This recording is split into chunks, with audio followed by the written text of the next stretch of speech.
Selamat pagi Bapak Ibu Saudara sekalian yang kami kasih dalam Tuhan Yesus Kristus. Selamat berjumpa kembali dengan kami dari Restoration Christian Church di Los Angeles. Hari ini hari Minggu tanggal 4 Agustus tahun 2024. Saya akan membahas sebuah topik yang saya beri judul Pilih Kehidupan. Saya Rili Gembala Sidang. Mari kita berdoa. Tuhan Yesus, kami menyerahkan kebaktian pagi hari ini ke dalam tangan Kau, pembahasan firman Tuhan. Kami percayakan sepenuhnya kepada Roh Kudus yang akan memimpin kami, menyingkapkan setiap rahasia firman yang masih terselubung, memampukan kami mengerti dan menolong kami menjadi pelaku yang aktif.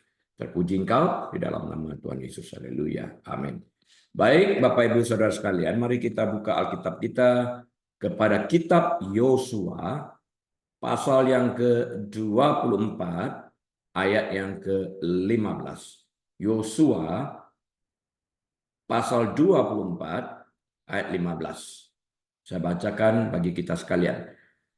Tetapi jika kamu anggap tidak baik untuk beribadah kepada Tuhan, pilihlah pada hari ini kepada siapa kamu akan beribadah. Allah yang kepadanya nenek moyangmu beribadah di seberang sungai Efrat, atau Allah orang Amori yang negerinya kamu diami ini. Tetapi aku dan seisi rumahku, kami akan beribadah kepada Tuhan. Satu ayat lagi dalam Ulangan 30 ayat 19. Kitab Ulangan pasal yang ke-30 ayat yang ke-19. Saya bacakan. Aku memanggil langit dan bumi menjadi saksi terhadap kamu pada hari ini. Kepadamu kuperhadapkan kehidupan dan kematian, berkat dan kutuk. Pilihlah kehidupan supaya engkau hidup, baik engkau maupun keturunanmu. Jadi topik khotbah pilih kehidupan saya ambil dari Ulangan 30 ayat 19 ini. Nah, saya akan mulai dengan sebuah ilustrasi terlebih dahulu. Saya pernah membaca sebuah ilustrasi mengenai seorang pria yang melihat-lihat di sebuah toko.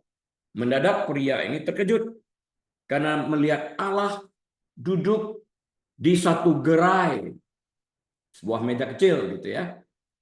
Pria ini menghampiri Allah itu dan bertanya, "Apa yang kau jual?" Allah itu menjawab, "Apa yang kau inginkan?" Yang menantang. Pria itu berkata, "Aku ingin kebahagiaan. Aku ingin ketenangan pikiran. Dan aku juga ingin kebebasan dari rasa takut. Bukan hanya untuk diriku saja, tapi juga untuk seisi dunia." Allah tersenyum dan berkata, "Di sini, dalam toko ini, aku tidak menjual buah. Yang kujual hanya benihnya." Nah, tergantung. Maukah engkau menaburkan benih itu? Dalam Galatia 6, Rasul Paulus menekankan pentingnya menaburkan benih-benih tindakan yang memuliakan Allah.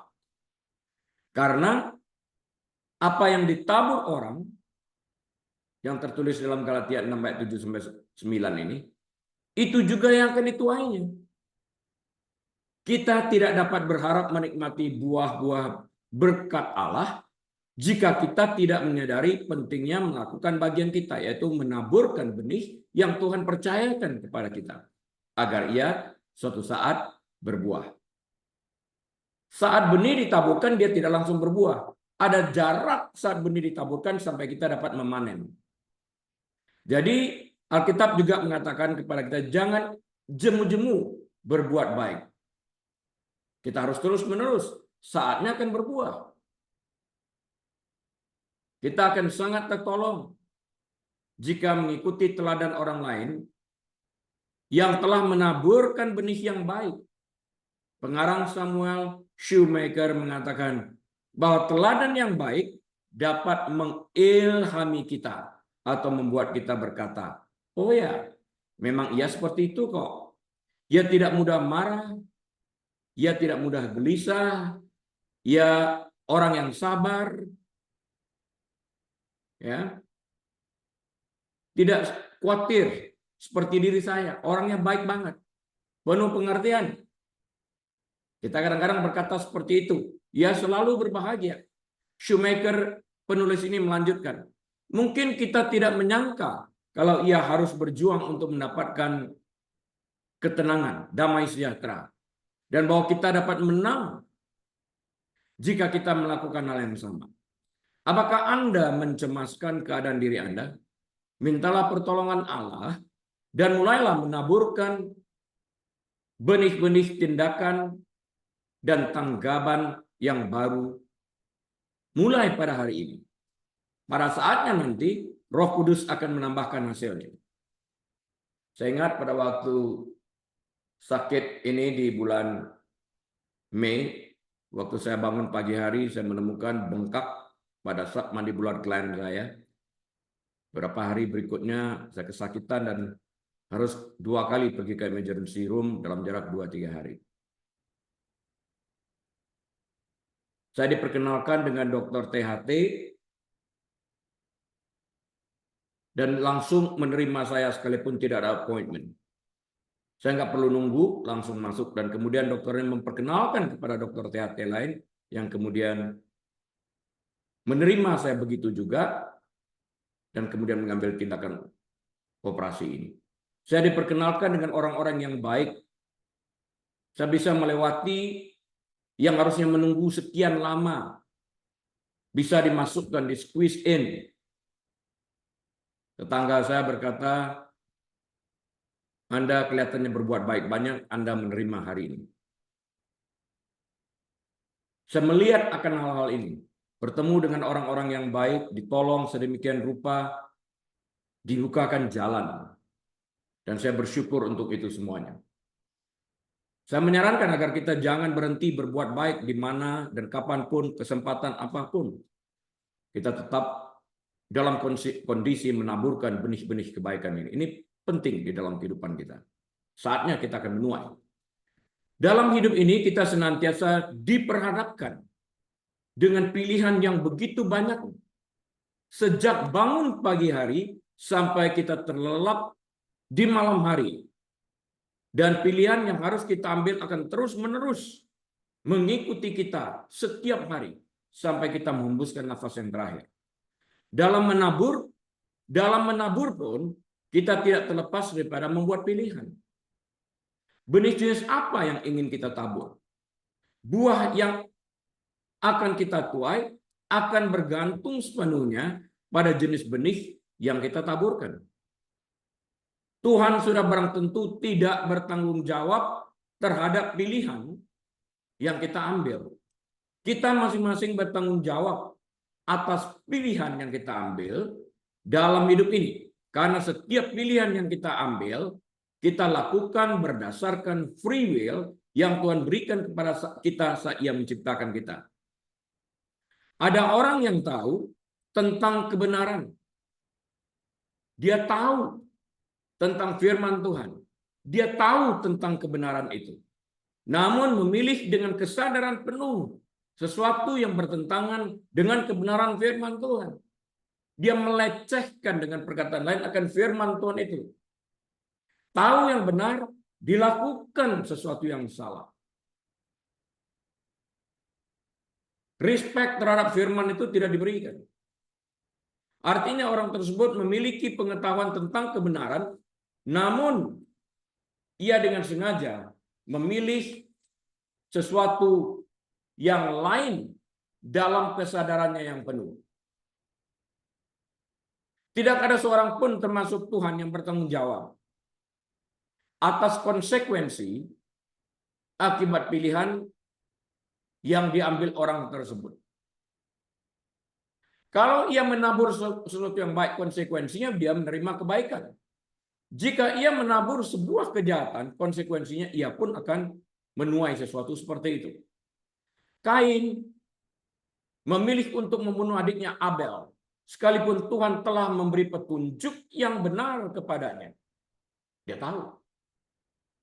Firaun tetap memilih untuk melawan Tuhan, sekalipun ia melihat konsekuensi buruk yang terjadi akibat pilihan-pilihan yang diambilnya. Ia tahu tentang hal ini. Ia sudah mencicipi akan hal ini, tapi tetap mengeraskan hatinya.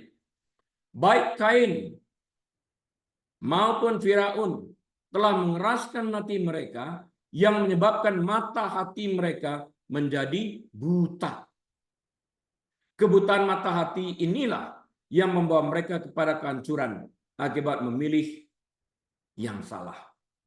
Di sini kita melihat dan kita belajar bahwa mereka memilih untuk menaburkan benih kejahatan, melawan Tuhan, sekalipun tahu tentang kebenaran. Maka mereka akan menuai kecemasan dan rasa tidak tenang yang merupakan buah dari benih yang mereka tanam. Dari waktu ke waktu saya bertemu dengan orang yang secara sadar membuat pilihan yang salah. Pertanyaan saya cuma satu waktu kita membahas tentang pilihan-pilihan tersebut. Apakah Anda tahu tentang pilihan Anda ini? Seringkali saya mendengar, ya saya tahu, Pastor, pilihan ini salah. Tapi tetap saya mau lakukan. How foolish one can be. Berapa bodohnya. Sadar tapi tetap. Istilahnya 2 kali 3 dia tahu 6. Saya mau jawab 7. Ya nggak lulus lah. Kenapa harus melakukan itu? Macam-macam alasan yang saya terima saat konseling. Mengapa mereka memilih sesuatu yang salah? Amsal 4 ayat 23 mengatakan, jagalah hatimu dengan segala kewaspadaan. Bukan hanya sekedar menjaga, tapi dengan segala kewaspadaan. Karena dari situlah terpancar kehidupan. Baik atau buruknya karakter seseorang terpancar dari hatinya. Karena di dalam hati inilah tersimpan segala yang baik maupun yang buruk. Karena itu jagalah hatimu dengan segala kewaspadaan. Karena di situlah terpancar kehidupan. Kita bertanggung jawab sepenuhnya untuk menyaring apa yang kita izinkan masuk dan tinggal serta mendiami hati kita. Dan kita bertanggung jawab sepenuhnya terhadap pilihan kita itu. Tuhan tidak bertanggung jawab.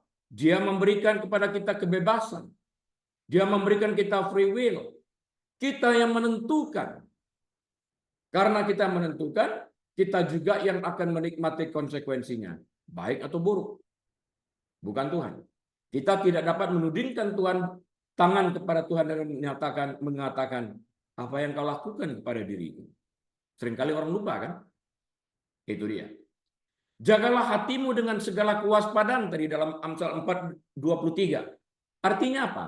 Perkataan jaga dalam jagalah hatimu adalah kata kerja aktif yang memiliki pengertian lebih daripada sekedar mempertahankan kepemilikan. Ini mengacu pada pemeliharaan, bukan hanya sekedar menjaga, tapi memelihara dengan segala kewaspadaan, merawatnya, dan memberikan perhatian dan dukungan untuk menjaga hati tersebut agar tetap bersih dan murni, serta bebas dari segala bentuk pencemaran apapun yang ada. Amsal 4 ayat 23 menggunakan kata jagalah. Artinya melakukan secara proaktif di dalam hal ini. Guard your heart diligently. Jaga hati itu dengan segala kewaspadaan. Kata proaktif itu sendiri memberikan pengertian bahwa si pemilik hati harus memiliki inisiatif untuk memeriksa hatinya agar tetap bersih, murni, dan terawat baik. Ia harus secara aktif mengambil inisiatif untuk membuang setiap racun yang masuk ke dalam alam pikirannya agar tidak diteruskan ke dalam hatinya. Karena itu dapat merusak jika dibiarkan. Contoh racun tersebut adalah diawali dengan kemarahan simpel. Ya, tapi dibiarkan berlarut-larut.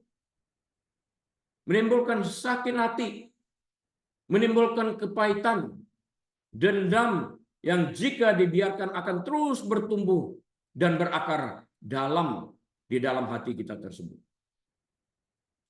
Orang bijak menyadari bahwa pencobaan itu nyata. 1 Korintus 10 ayat yang ke-13. Dan ia akan mengambil tindakan pencegahan yang tepat secara proaktif. Mengambil inisiatif untuk itu. Hal ini sejalan dengan pernyataan yang dibuat sebelumnya, di mana Salomo menasihati putranya untuk secara aktif menghindari kejahatan dan mereka yang melakukannya. Amsal 4 ayat 14-15. Kitab suci sangat menekankan hati sebagai sumber kebaikan dan sumber kejahatan. Yeremia 17 ayat 9 berkata, betapa liciknya hati. Licik. Lebih licik daripada segala sesuatu. Hatinya sudah membatu. Siapakah yang dapat mengetahuinya? Alkitab juga mencatat dalam tertawa pun hati dapat merana. Pernah lihat orang tertawa tapi hatinya penuh dengan tipu muslihat? Sedang memasang sebuah jerat dan jebakan. Yesus bersabda dalam Lukas 6 ayat 45. Ini perkataan Yesus ya dalam Lukas 6 ayat 45. Orang yang baik mengeluarkan barang yang baik dari perbendaharaan hatinya yang baik. Perbendaharaan artinya itu sudah disimpan di sana. Dan orang yang jahat mengeluarkan barang yang jahat dari perbendaharaannya yang jahat. Juga sudah disimpan di sana. Dia tinggal ambil koleksinya ini, baik atau buruk. Karena yang diucapkan mulutnya meluap dari hatinya. Ini kemarin saya menulis tentang eksternalisasi. Kata-kata itu apa? Kata-kata atau perkataan itu tadinya sebelum diucapkan adalah bentuk pemikiran yang terdapat di dalam alam pikiran seseorang yang kemudian dieksternalisasikan. Artinya diucapkan, dikeluarkan dalam bentuk kata-kata. Yang jika kita tidak berhati-hati, kata-kata ini dapat lebih tajam, kata Alkitab, daripada sebelah pisau yang tajam manapun. Daripada pedang bermata dua. Dia dapat menusuk hati orang, dapat melukai orang. Jadi kata-kata tersebut sebelum diucapkan ada dalam alam pikiran orang. Dan kata-kata ini kemudian yang terdapat dalam alam pikirannya dieksternalisasikan, diucapkan. Dan kata-kata yang diucapkan itu adalah buah dari pemikiran tadinya sebelum diucapkan. Dan kata-kata ini dapat membangun atau kata-kata ini dapat mendestruksi, menghancurkan, menista, bahkan membunuh orang dengan melalui fitnahan-fitnahan. Pembunuhan karakter. Daud, ayah Raja Salomo, tentu memahami betapa berpengaruhnya hati terhadap cara kita menghayati moral dan nilai-nilai kita. Karena kejahatan hatinya, ia mencuri Batsheba, istri Uria. Enggak berhenti sampai di sana loh. Berzinah dengannya. Dan kemudian mengatur kematian Uria, sang suami dari Batsheba, ketika ia tidak dapat lagi menyembunyikan kejahatannya. Hasil perbuatannya itu adalah kehamilan daripada Batsheba.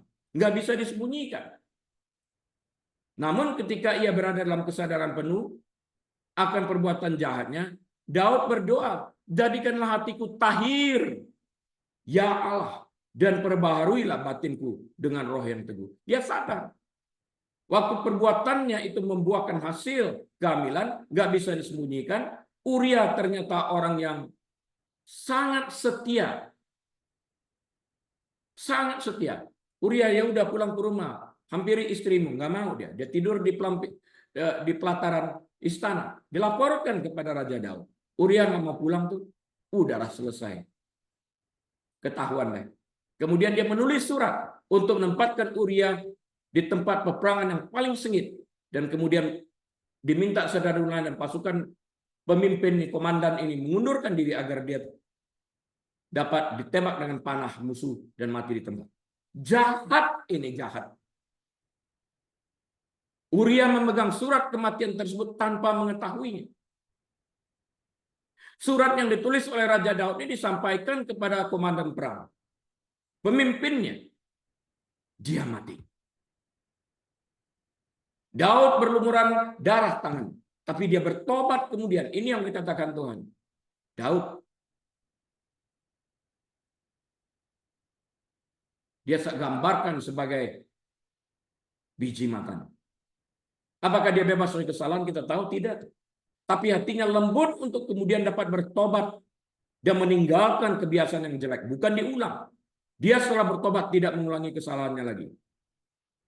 Itu penting. Berapa banyak orang mulutnya mengatakan bertobat, tapi mengulangi kesalahan yang sama. Ini adalah penghinaan kepada salib Kristus. Apa yang tersembunyi di dalam hati terbuka di mata Tuhan. 1 Samuel 16 ayat 7 mengingatkan kita bahwa bukan apa yang dilihat manusia yang dilihat Allah. Manusia melihat apa yang di depan mata, tapi Tuhan melihat hati. Oleh karena itu mari kita jaga hati kita dengan segala kewaspadaan sehingga kita dapat membuat pilihan yang tepat dan benar di dalam hal ini. Sebelum saya baca research itu, saya nggak pernah menyangka bahwa wanita lebih jahat daripada pria. Saya pikir, wah pria jahat banget. Waktu saya membaca research, saya menemukan wanita jauh lebih jahat dalam menyiksa anak-anak misalnya. Merendam anak di dalam air mendidih.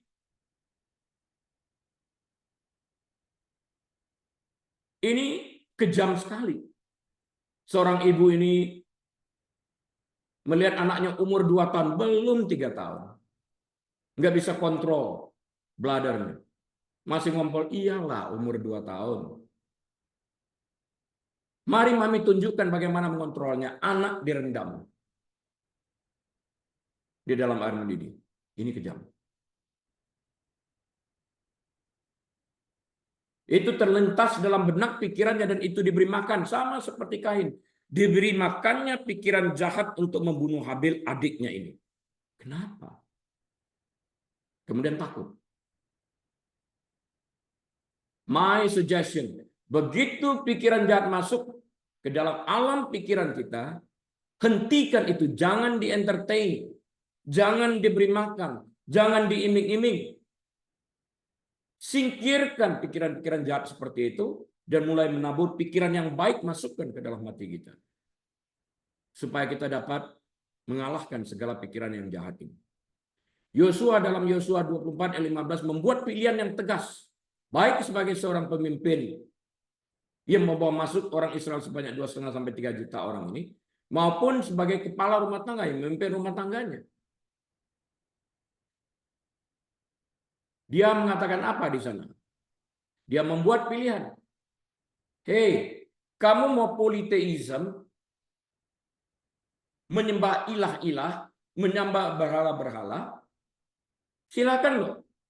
Itu pilihan kamu. Tapi aku, Yosua, sebagai komandan pasukan dan sebagai kepala rumah tangga, aku dan seisi rumahku, kami akan beribadah kepada Tuhan, kepada Yahweh. Ini pilihan yang tepat karena dia tahu tanggung jawabnya. 2,5-3 juta orang ini akan dihukum jika dia membuat sebuah keputusan yang salah. Rumah tangganya pun akan berantakan jika ia membuat sebuah pilihan yang salah.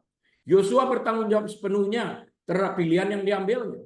Karena dalam pilihan yang diambil terdapat konsekuensi, baik atau buruk. Karena itu kita harus sangat berhati-hati dalam membuat pilihan, khususnya pilihan terhadap kehidupan kekal. Saya sangat takut di dalam setiap kali membuat keputusan. Walaupun jemaat ini enggak besar, tapi saya bertanggung jawab atas pilihan yang saya ambil. Saya harus berhati-hati banget sebelum mengambil keputusan. Apakah itu baik bagi jemaat? Apakah itu baik bagi keluarga? Apakah itu baik ke depannya? Berulang kali harus dipikirkan dulu sebelum mengambil sebuah keputusan.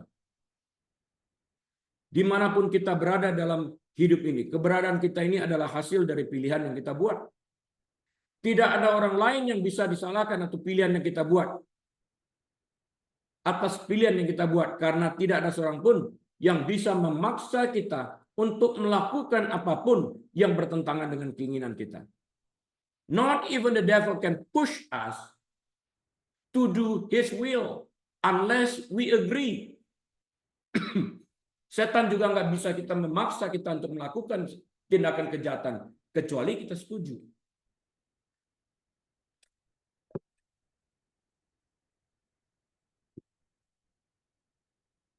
Beberapa kali saya melihat akan kesalahan-kesalahan yang dilakukan orang ini. Lebih berpihak kepada pilihan daripada kuasa kegelapan, daripada setan, iblis, dan sebagainya ini. Sekalipun ia tahu kebenaran, terpaksa mengelus dada melihat pilihan-pilihan seperti itu.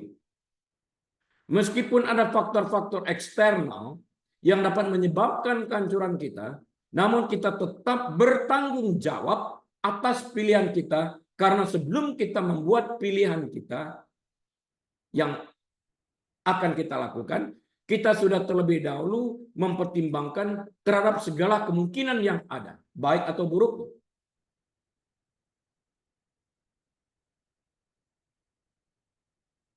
Pilihan yang kita ambil seringkali dipengaruhi oleh apa yang pernah kita alami di masa lampau.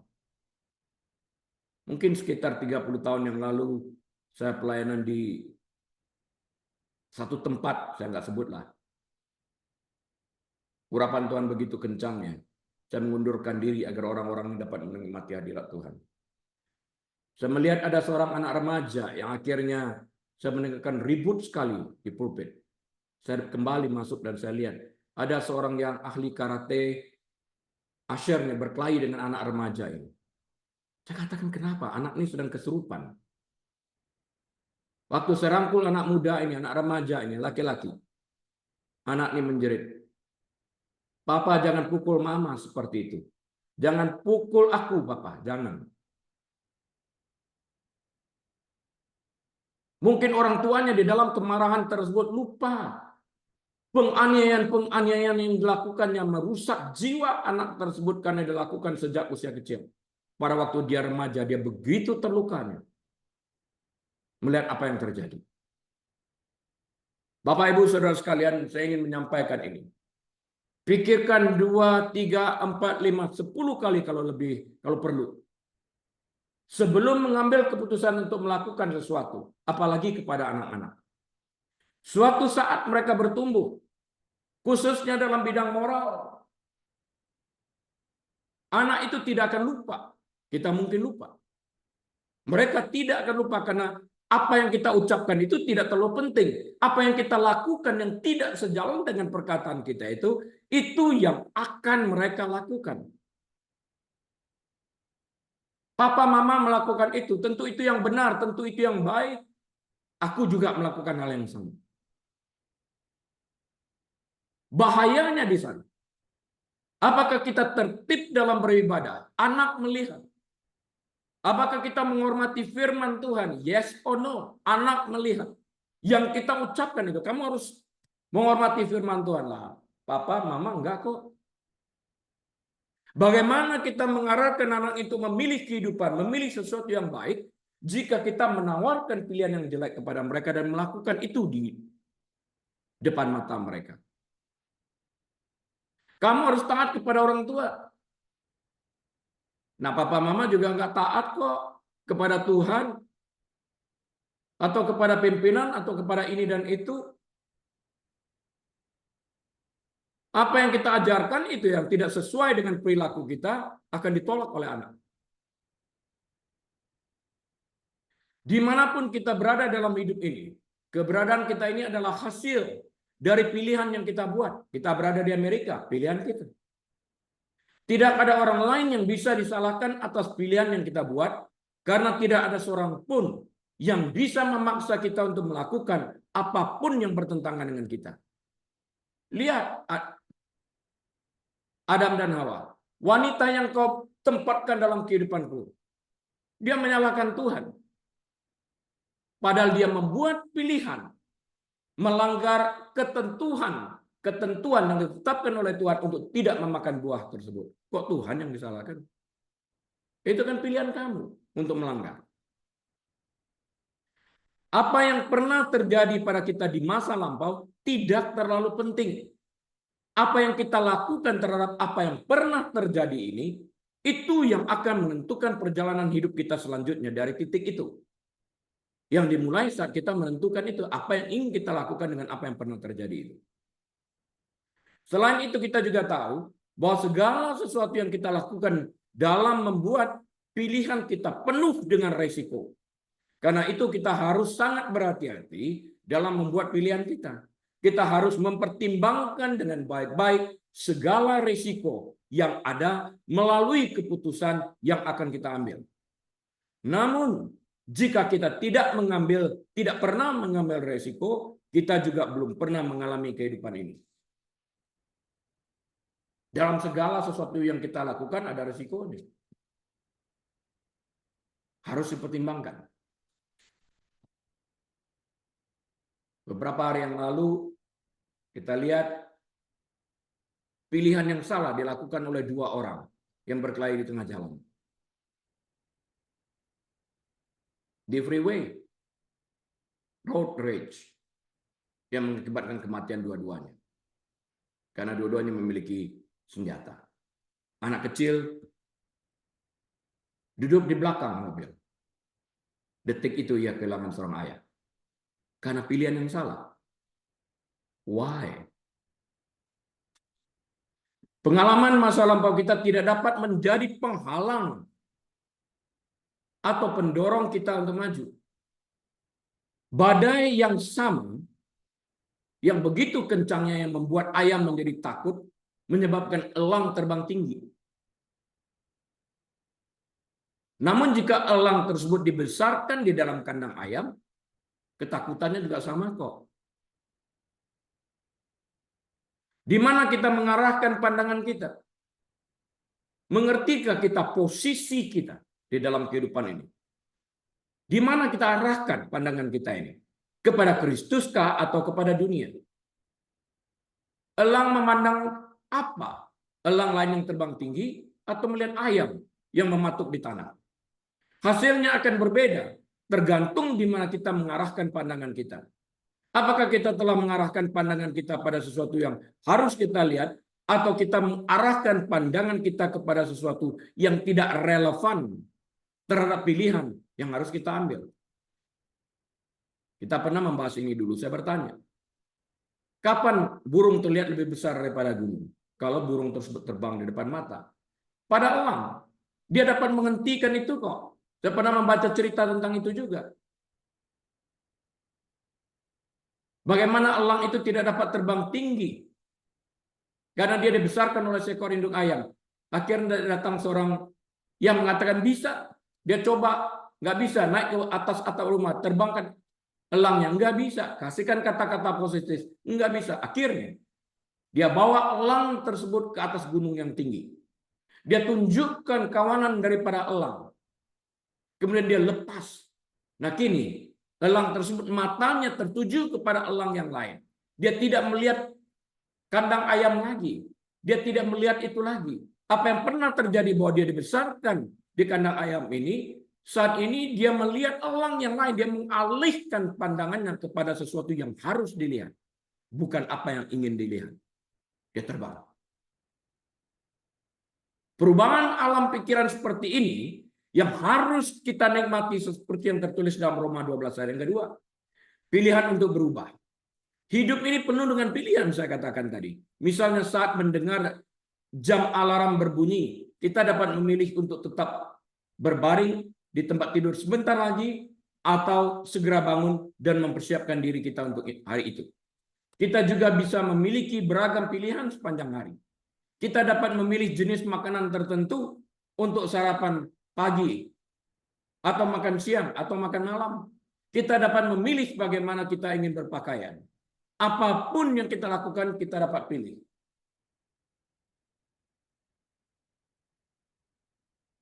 Saya mengajak kita berhenti sejenak untuk memikirkan.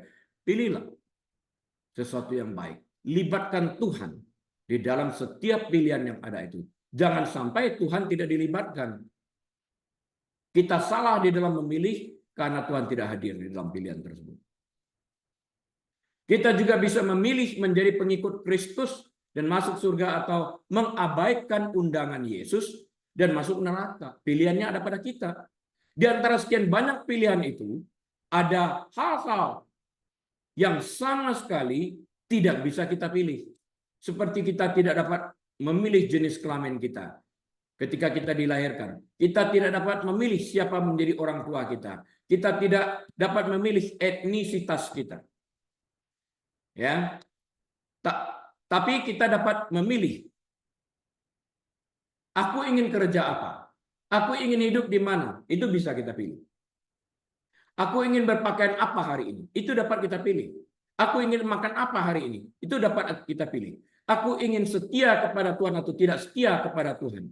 Itu pilihan kita. Karena hidup ini penuh dengan pilihan, kita perlu memutuskan apakah kita ingin membuat perubahan dalam hidup kita atau tidak. Dan Tuhan dalam Ulangan 30 ayat 19 memanggil kita untuk membuat pilihan. Diam di tempat bukanlah sebuah pilihan yang baik. Kita kehilangan waktu, kita kehilangan oportunitas, kehilangan kesempatan ini. Adalah satu kebodohan jika kita mengharapkan hasil yang berbeda, namun kita selalu melakukan hal yang sama. Berulang kali.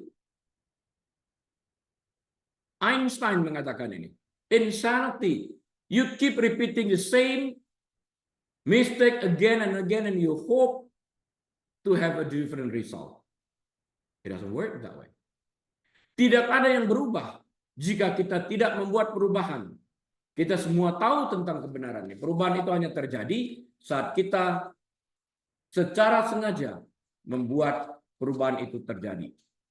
Pilihan yang akan kita ambil dari setiap pilihan yang ada seringkali dipengaruhi oleh apa yang pernah kita alami di masa lampau. Saya katakan tadi, satu hal yang harus kita ingat adalah jika apa yang pernah terjadi pada kita di masa lampau adalah sesuatu yang menyakitkan kita, kita harus memilih untuk memiliki keberanian untuk membuat perubahan dengan memilih secara sadar untuk tidak melakukan apa yang pernah kita alami di masa lampau. Jadi pilihan yang harus kita ambil harus berbeda dari apa yang pernah kita alami yang merupakan pilihan orang tua kita pada saat itu. Atau pilihan kita sendiri dalam ketidaktahuan kita. Mengetahui kebenaran ini tidak akan menyebabkan kita serta-merta berubah. Enggak kok. Apa yang kita lakukan terhadap kebenaran yang kita ketahui akan menyebabkan kita berubah. Dan itulah kebenaran yang memerdekakan kita.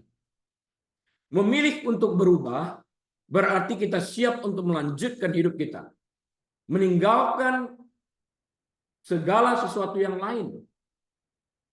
Kita hanya dapat melangkah sejauh iman kita dan iman kita lah yang menuntun kita ke tempat yang tidak pernah kita bayangkan sebelumnya.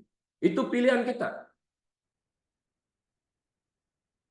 Jika kita ingin melangkah lebih jauh, maka kita perlu merenungkan firman Tuhan lebih lagi karena iman kita timbul melalui firman Tuhan. Dan iman kita bertumbuh dengan bertumbuhnya pengetahuan kita tentang firman Tuhan yang kita lakukan. Mengubah cara berpikir, Roma 12 ayat 2 saya katakan tadi, akan mengubah hidup kita dan karenanya mengubah nasib kita. Ketika kita berubah, kita bertumbuh. Itu pasti. Buat perubahan yang nyata, pertumbuhan pasti terjadi.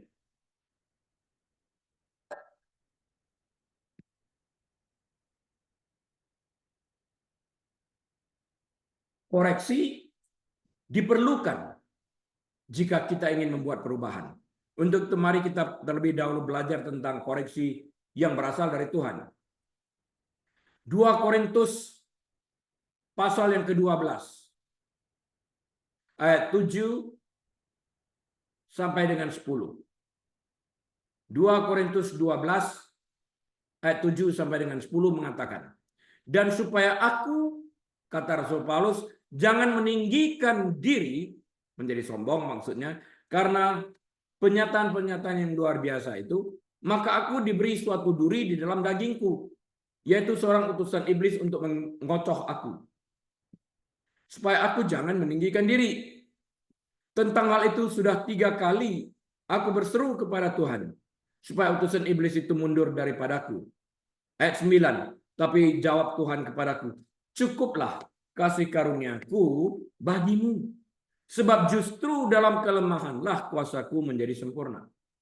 Sebab itu, kata Rasul Paulus, terlebih suka aku bermegah atas kelemahanku, supaya kuasa Kristus turun menaungi aku. Ayat 10. Karena itu aku senang dan rela di dalam kelemahan, di dalam siksaan, di dalam kesukaran, di dalam penganiayaan dan kesesakan oleh karena Kristus. Oleh karena Kristus, bukan oleh kebodohan sendiri. Sebab jika aku lemah, maka aku kuat.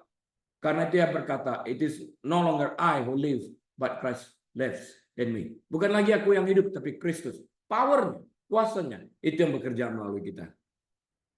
Paulus tahu bahwa tantangannya adalah untuk dikoreksi, agar ia tidak sombong atau tinggi hati.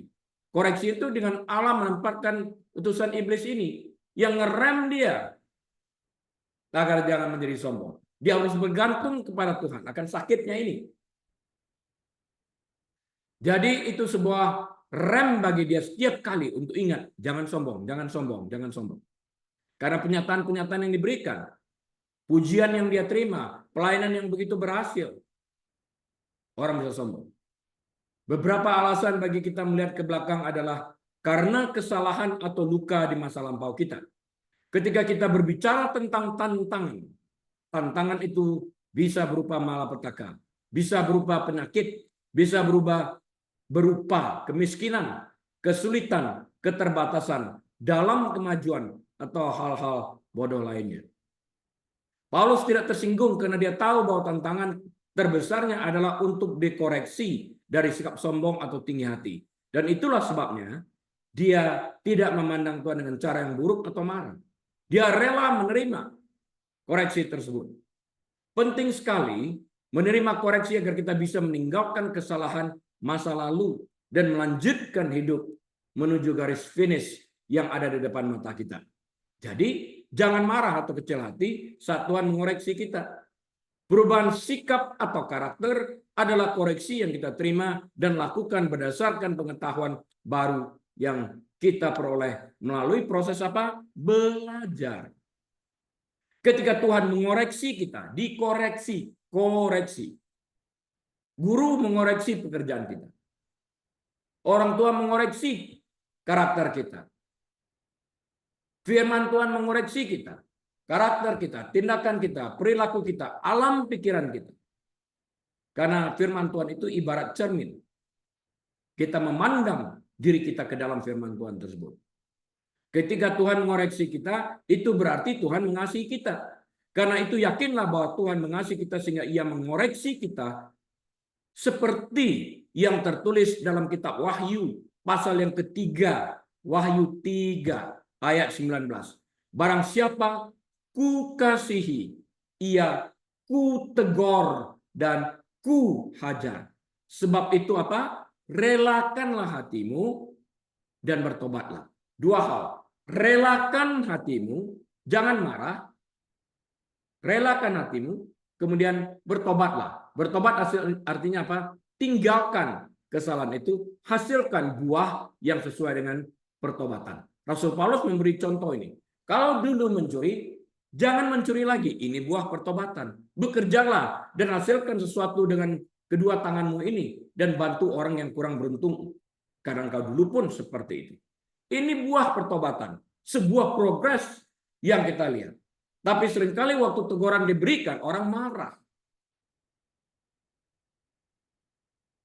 Orang sakit hati. Orang melontarkan kata-kata yang tidak pada tempatnya. Marah waktu peringatan diberikan. Baca tuh Alkitab, penuh dengan peringatan-peringatan.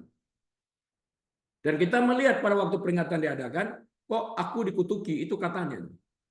Padahal itu sebuah peringatan agar kita mengoreksi pikiran kita, mengoreksi hati kita. Tujuannya seperti itu. Tapi diterjemahkan dalam arti yang lain, karena itu menyakitkan daging. Yang rugi siapa sebenarnya? Jika Allah berhenti berbicara, berhenti mengoreksi, kita akan diam di dalam kesalahan itu. Dan mati di dalam kesalahan itu. Rugi. Tuhan melihat sebelum hal itu terjadi. Bisakah kita menerima koreksinya ini? yang diberikan kepada kita. Dan apakah kita bisa merelakan hati kita untuk dikoreksi dan menghasilkan buah yang sesuai dengan pertobatan kita. Paulus tahu bahwa tantangan terbesarnya itu duri dalam dagingnya. Ada untuk satu tujuan, yaitu untuk mengoreksi dia agar ia tidak sombong. Ia tidak tinggi hati. Ia tidak memuliakan dirinya. Dengan kata lain, Tuhan sedang berupaya untuk mengembalikan posisinya, membawanya kembali ke jalur yang benar, memulihkan pemikirannya, dan dengan demikian memulihkan hubungannya dengan Tuhan. Sebagai seorang Nasrani, orang Kristen, kita tidak terbebas dari penyakit. Jika umat Nasrani terbebas dari penyakit, maka Yesus tidak perlu menanggung segala cambukan di punggungnya. Oleh bilur-bilurnya kita disembuhkan, kata Alkitab dalam Yesaya 53 yang kelima. Adalah sarana yang disediakan Tuhan bagi kita. Bukan hanya untuk menanggung upah dosa kita di dalam cambukan yang diterimanya, tapi juga untuk mengurus sakit penyakit kita. Berapa sering kita merenungkan tentang hal ini?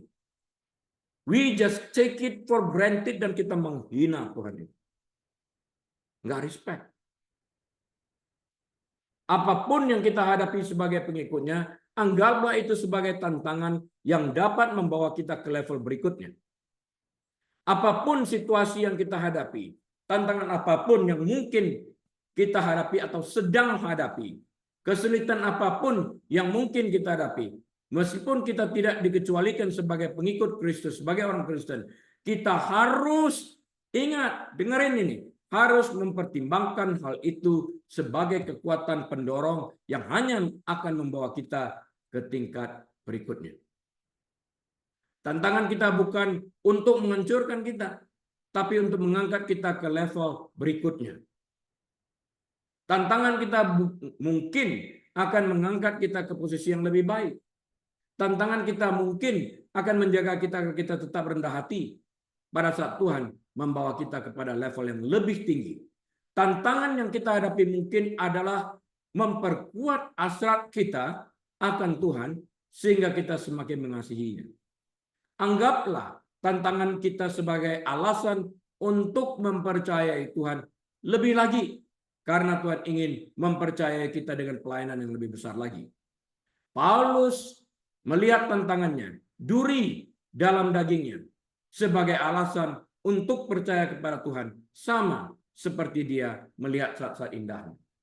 Ayub melihat tantangannya sebagai alasan untuk percaya kepada Tuhan, seperti dia melihat saat-saat indahnya. Seperti yang tertulis dalam Ayub 2 ayat 10. Ayub 2 ayat 10, dia berbicara kepada istrinya ini. Ayub menjawab pada istrinya ini, pembicaraan dengan istrinya ya. Engkau berbicara seperti perempuan gila. Apakah kita mau menerima yang baik dari Allah, tetapi tidak mau menerima yang buruk? Dalam kesemuanya itu Ayub tidak berbuat dosa dengan bibirnya. Karena dari dalam hatinya keluar apa yang baik ini. Itu simpanannya. Dia seorang bendahara menyimpan benih baik ini. Itu yang keluar. Oleh karena itu berbesar hatilah ketika kita dikoreksi oleh Tuhan. Dan jangan menyerah ketika Tuhan mengoreksi kita. Bergembiralah. Karena melalui koreksi yang Tuhan berikan, kita tahu Tuhan itu mengasihi kita. Karena itu kita harus merelakan hati kita saat dikoreksi agar kita dapat semakin dekat dengan Tuhan, membuat perubahan. Bayangkan jika Tuhan berhenti berbicara. 400 tahun kan? Antara Nabi Maleaki sampai munculnya Yohanes Pembaptis. 400 tahun. Tuhan tidak berbicara. Penting, hormatilah Tuhan di saat baik maupun di saat buruk. Hormatilah dia dalam situasi apapun yang kita alami. Pilihan lain yang dapat kita bahas di sini untuk membentuk hidup kita adalah pilihan untuk bertumbuh dan berkembang. Seringkali kita tidak mau memilih bertumbuh. Peribahasa Indonesia, ayam mati di dalam lumbung. Kok bisa ayam mati di dalam lumbung? Banyak makanan. Kita mendengar tapi tidak mendengar. Saya pernah bertanya kepada orang, mungkinkah orang berdosa di dalam gereja? Ya. Siapa yang tahu apa yang ada dalam hatinya? dalam pikirannya. Sekalipun ia duduk di bangku gereja, tapi nggak dengerin tuh firman. Pikirannya sibuk dengan kejahatan. Ibrani 6 ayat 14. Sesungguhnya aku akan memberkati engkau berlimpah-limpah dan akan membuat engkau sangat banyak. Ini berbicara tentang tumbuh dan kembang. Tuhan sendiri tertarik untuk membuat kita bertumbuh dan berkembang karena hari di mana kita berhenti bertumbuh dan berkembang adalah hari di mana kita mulai mati. Kita tidak hanya perlu bertumbuh secara fisik, tetapi kita juga perlu bertumbuh secara rohani, secara spiritual. Kita perlu juga bertumbuh dalam ilmu pengetahuan. Karena itu kita perlu membaca terus. Kita juga perlu bertumbuh dalam karakter yang sehat dan lain-lain sebagainya. Pastor Billy Graham pernah berkata, jika engkau kehilangan uang, engkau nggak kehilangan apa-apa, dapat lagi. Jika engkau kehilangan kesehatanmu, engkau kehilangan sesuatu. Tapi jika engkau kehilangan karaktermu, engkau kehilangan segala-galanya. Pertumbuhan bukanlah suatu hal yang otomatis. Jika kita ingin bertumbuh dan berkembang, karakter kita khususnya, kita harus memilih untuk tetap mau diajar, mau diubah, dan mau berubah. Bersedia dibentuk dan bekerja keras melalui disiplin diri untuk membuat perubahan-perubahan itu menjadi kenyataan. Jika kita tidak mau diajar, maka kita tidak pernah bisa bertumbuh dan juga tidak akan berkembang. Kita akan diam di tempat, kita mengalami stagnansi karena kita menganggap diri kita tidak perlu belajar lagi, dan ini adalah kesombongan. Dan kita tidak dapat bertumbuh. Jadi bertumbuh dan berkembang adalah pilihan yang harus kita buat. Dan pilihan untuk bertumbuh ini hanya dapat kita ambil jika kita mau dan jika kita mampu melihat ke dalam diri kita sendiri bahwa apa? Bahwa kita memiliki kebutuhan untuk bertumbuh dan berkembang. Karena kita menemukan adanya kehidupan yang bergerak di dalam kehidupan ini. Kalau yang tidak bergerak, stagnansi, ya mati. Jika kita ingin bertumbuh secara fisik, maka kita perlu makan makanan yang sehat dan melakukan kegiatan fisik seperti berolahraga. Jika kita ingin bertumbuh secara rohani, maka kita perlu meluangkan waktu untuk membaca Alkitab, merenungkan firman Tuhan. Jika kita ingin bertumbuh dalam iman kita, maka kita perlu mempercayai firman Tuhan di dalam hati kita dan bahwa firman-Nya adalah ya dan amin. Dan mengakuinya dengan mulut kita serta menjadi pelaku yang aktif dari firman yang kita percayai ini. Jika kita ingin menambah pengetahuan kita untuk bermain bulu tangkis misalnya, maka kita perlu membaca buku-buku tentang bulu tangkis dan belajar secara aktif dari seorang guru bulu tangkis dan mempraktekkan apa yang diajarkannya itu. Pengetahuan sangat penting untuk pertumbuhan dan tanpa pengetahuan kita binasa, kata firman Tuhan seperti yang tertulis dalam Hosea 4 ayat 6. Satu hal penting lain yang harus kita ingat adalah berapa banyak orang yang memiliki pengetahuan yang lebih dari cukup, namun tetap terpenjara dan tidak dapat menikmati kebebasan dan kemerdekaan dari pengetahuan yang mereka miliki. Mengapa? Karena mereka hanya sekedar memiliki pengetahuan secara teori doang dan tidak pernah mempraktekkan apa yang mereka ketahui. Mereka takut untuk bertindak. Mereka takut mengambil resiko untuk melakukan apa yang mereka ketahui. Jika demikian, apa bedanya antara seseorang yang buta huruf, yang tidak memiliki kemampuan untuk membaca, dan seorang akademisi yang mempunyai IQ yang begitu tinggi, namun tidak pernah mempraktekkan apa yang ia ketahui melalui pembacaan buku-buku yang telah dibacanya, kuliah-kuliah yang dikunjungi. Firman Tuhan juga berbicara tentang hal yang sama. Alkitab secara jelas mengatakan bahwa iman timbul dari pendengaran akan firman Tuhan. Artinya, semakin banyak kita merenungkan firman Tuhan, semakin bertumbuh iman kita. Namun iman yang bertumbuh melalui firman yang kita dengar dan gumuli tetap mati jika tidak dilakukan. Yohanes 8 ayat 32 mengatakan, kamu akan mengetahui kebenaran dan kebenaran itu akan memerdekakan kamu. Berapa banyak orang yang mengetahui kemerdekaan namun tidak merdeka. Tahu kebenaran tapi tidak merdeka. Kenapa? Apakah firman Tuhan tidak relevan lagi pada hari ini? Firman Tuhan tetap relevan, tidak pernah berubah, dahulu, sekarang, dan sampai selama-lamanya. Langit dan bumi ini suatu saat akan berlalu, tapi firman-Nya tetap.